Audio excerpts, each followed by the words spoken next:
There's a brand new event in Escape from Tarkov. Whether you play PvE or PvP, it's available to everyone. And of course, today we're going to talk about how you can actually go through this event and be able to get out with some of the gear that's required on factory, especially with Tagilla actually spawning. So I'll give you a couple of tips and stuff that I used alongside the gameplay that you're seeing behind, and of course some of the things that you need to be aware of and the gear loadout that you're going to want to go for. So starting off with the gear loadout that you're going to want to take into the raid, and that starts off with the key item. Now, you can have whatever body armor, you can have whatever helmet, but the key piece of equipment that I use every single raid and saves my life on multiple occasions, especially on PvE, is grenades. Without grenades, it is significantly harder to actually get through your PvE raids, and that is simply down to the fact that when the PMCs or the bosses actually hear your nade, they start running all over the place. The AI is not particularly the smartest, giving you an easy opportunity to both fire off a couple of rounds at the people as they're trying to escape, and hopefully you hit their head or whatever, or alternatively they run into a much better opportune location for you to take them out, and of course avoid them from being able to rush you whilst you're healing and that sort of stuff. So you can throw quite a few nades. I usually take anywhere from 4 to 6 nades into a PvE raid,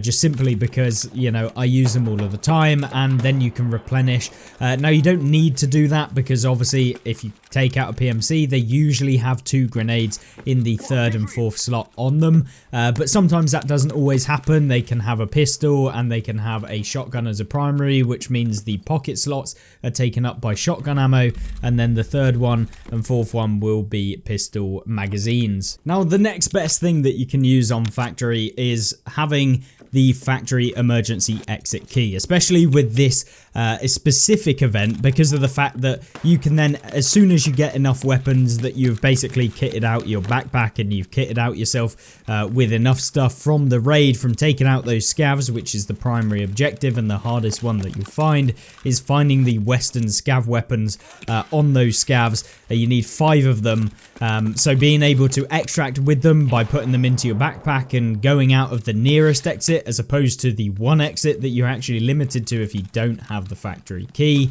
Yeah, it's a big deal, because you can go all around the factory map, and wherever you are, there's at least an exit fairly close to where you need to be, or where you are even.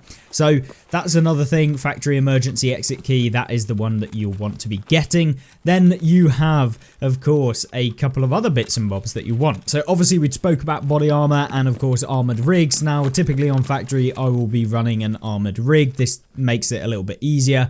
It's slightly lighter than taking in a body armor and a rig. For the most part, obviously you can get a decent combination of both, where it can weigh less than some of the armored rigs in the game, but my point being, we just want to be as light as possible and just go in with the bare necessities. One of the most annoying bits is, of course, the fact that Tagilla can spawn in the raid. So this is another thing that you'll need to know, because, of course, Tagilla has pretty good rounds and will beam you very quickly. So having decent plated armor is also a must, having anything from level 5 to level 6 plates, especially if you play PvE. It's a big thing to have, because, of course, insurance, I don't believe it's guaranteed anymore. I'm certainly getting back partial components of weapons that I actually used, as opposed to everything back now. So just be aware that I'm pretty sure insurance doesn't work 100% anymore. So yeah, that was a bit of a shock when I came back and I lost like half of my gear, and I found an M4 with absolutely nothing on it, except the bare bones M4.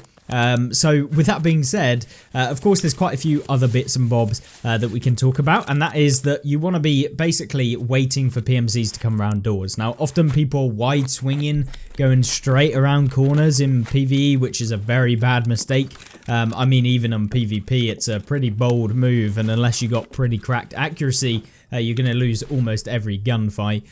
So you want to make sure that you are pre-aiming doors and slowly going, well, kind of flicking out using your left and right leans, and essentially just checking if anyone's there. Another good thing, obviously those grenades can actually cause voice lines of all of the PMCs and of course the boss within the raid. So you want to make sure that if someone lobs a nade that you are at least listening out for those voice lines, as they can tell you exactly where they are. Now, if you're playing PvE once again, the actual voice lines of these PMCs are very, very useful, but now PMCs actually move, it's a lot easier to know where they are and where they're kind of coming from, as opposed to previously, because they move around. You can hear them walking around, and so it just is a lot easier. Previously, they'd just stand still and do a little turnaround, which obviously isn't particularly the best when you're trying to play a mode where you're trying to be somewhat tactical and someone's just spinning around in a corner somewhere, and as soon as they spot you, they laser you. So gladly that has changed, and of course something you can use to your advantage, and it makes a little for more interesting gunfights, as they do push you a little more and they'll actually move around the map. So you can take advantage of that. So pre-aiming areas of the map that are high priority areas is a very, very good way of adding extra kills to every single raid and getting out with some of their gear. And one thing I always do on Factory is of course not running a backpack to begin with, because whatever you take out pretty much has a backpack. Some of them won't, obviously. Some scavs, some PMCs sometimes don't have a backpack. But throughout the raid, you'll probably pick up like 10 kills in every single factory raid. So someone is going to definitely have a backpack. And usually it's a pretty good backpack when you take out PMCs. Obviously, Tagilla, making sure that you have decent rounds is a very, very big thing. Using M856A1 as kind of a nice cheap alternative to using some of the highest tier ammunition if you're using a 5.56x45, and of course using BS, BT, anything like that is going to really help out, and at least PS ammo. But against Tagilla, it can be a real pain to just use PS ammo. And so in terms of taking out Tagilla, if he does actually rush you, which there's almost a 100% spawn chance of Tagilla in the raid. If you haven't seen him, it's not because he ain't there, he's just lurking in a corner somewhere, usually by the ramp underneath. So if you know where that is, he's usually there. That's kind of where he spawns, or one of the spawns of Tagilla. But he does roam around the office area and that sort of thing, and we actually ended up taking him out very easily in this raid. He kind of just stumbled into us and we just pumped him in the upper chest, just below the neck, and hoping that one of those bullets would go into the neck, hitbox, and one tap him out of the game. So we managed to do a ton of damage in the raid, as well as take out quite a few of the PMCs and get ourselves one of those elusive Western scav weapons as well. And I'm sure since we didn't find that many scavs in the raid, you can find a hell of a lot more stuff.